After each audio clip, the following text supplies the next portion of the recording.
A new dockless bike sharing company is getting warned by the city.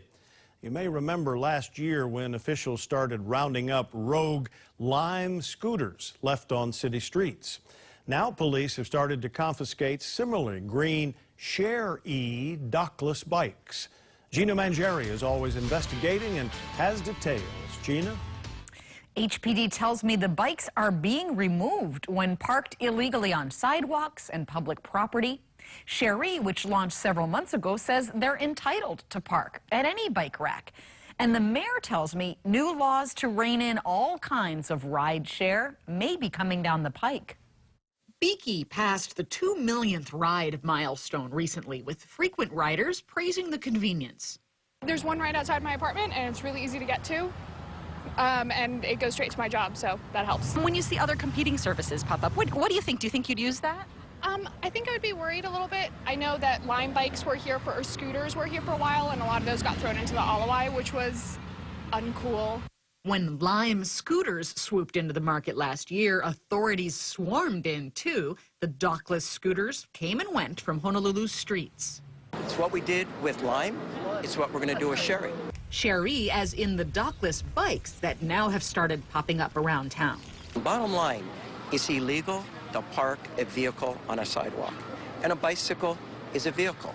HPD tells me police have confiscated several. They are considered found property and may be claimed by the owner upon presentation of ownership papers. Share-E told KHON2 they have been experiencing a high volume of vandalism and theft, an indiscriminate parking policy, and some cases of sabotage, but that if a person rides the bike, they are entitled to park at a bike rack, no different than if they ride their own bike or if they rent a bike from a bike rental shop. The mayor says otherwise, saying bike racks are off limits to bikes whose point of sale is out on the street. Unlike a Beaky, which come and go from designated docks, or bikes rented from stores where the point of sale is on private property. In fact, I have a letter here that we sent to them back in November of 2018 that made it very clear in black and white what they can and cannot do. He says city officials met with Share-E several times about the rules, too.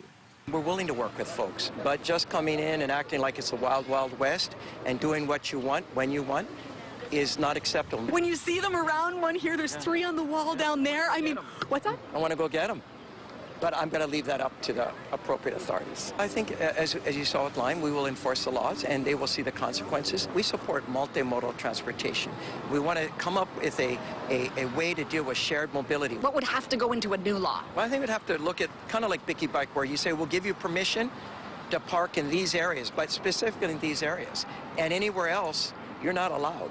And that your system would have to have some type of technology such that you will be charged if you park in areas where you can. Beaky currently does not pay for their spaces. Their rollout was set up in partnership with the city. They're formed as a nonprofit, though a huge chunk of the revenue passes through to a for-profit operator. Beaky tells me this practice is often used around the country for nonprofits in bike share, and the city has been on board since the beginning. Do you think you'll move to a point where all players in this competitive field will pay something? I think we're looking at it right now in terms of shared mobility as, this is a public asset and people are making money off of it. And I think there is a cost to using it, and it's something we'd look to charge for. Many other cities do it, even in rideshare. New York, for example, charges for the cost of using their street to do a commercial transaction. So we're absolutely looking at all of these different measures.